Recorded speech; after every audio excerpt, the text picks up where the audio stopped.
ଆପଣଙ୍କ ସ୍ୱାସ୍ଥ୍ୟ ଅବସ୍ଥା ଗୁରୁତର ଥିଲା ବୋଲି ଆମେ ଶୁଣିବାକୁ ପାଇଥିଲୁ ନିର୍ବାଚନ ପ୍ରଚାର ଆପଣ କରିନଥିଲେ। ଗୁରୁତର ଥିଲା। ମୁଁ ଏବେ ସମ୍ପୂର୍ଣ୍ଣ ସୁସ୍ଥ ହୋଇଯାଇଛି 3 ଦିନ ହେଲା ଏବଂ ମାନ୍ୟବର ମୁଖ୍ୟମନ୍ତ୍ରୀଙ୍କର ନିର୍ବାଚନୀ ପ୍ରଚାର ସଭା ତିର୍ତ୍ତୋଲରେ ଯୋଗ ଦେଇଥିଲି ଏବଂ ପୁଣି ମଧ୍ୟ ଗତକାଲି ଆସିଥିଲି ସନ୍ଧ୍ୟାରେ ବିରିଡ଼ି। ଆଜି 22 ମୌଜାରେ ଆସିକିରି ମୋର ଭାଇ ଭଉଣୀମାନଙ୍କୁ ଏବଂ ମୋର ଶୁଭେଚ୍ଛୁମାନଙ୍କୁ ବସି ଦେଖା କରିବି। ରାଲି ମୁଁ ନଥିଲି, ଅସୁସ୍ଥ ଥିଲି, କେମିତି ରାଲି ଆପଣଙ୍କ ସମର୍ଥକ ମାନେ ଆପଣଙ୍କୁ ଆସୁ ମାନେ ସ୍ୱାସ୍ଥ୍ୟର ଉନ୍ନତି କାମନା କରୁଥିଲେ। ନିଶ୍ଚୟ ନିଶ୍ଚୟ। ଆପଣଙ୍କ ସମର୍ଥକ ମାନଙ୍କୁ କ'ଣ?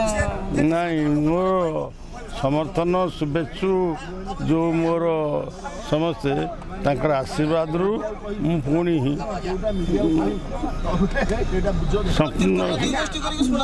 ସମ୍ପୂର୍ଣ୍ଣ ସୁସ୍ଥ ହୋଇଛି।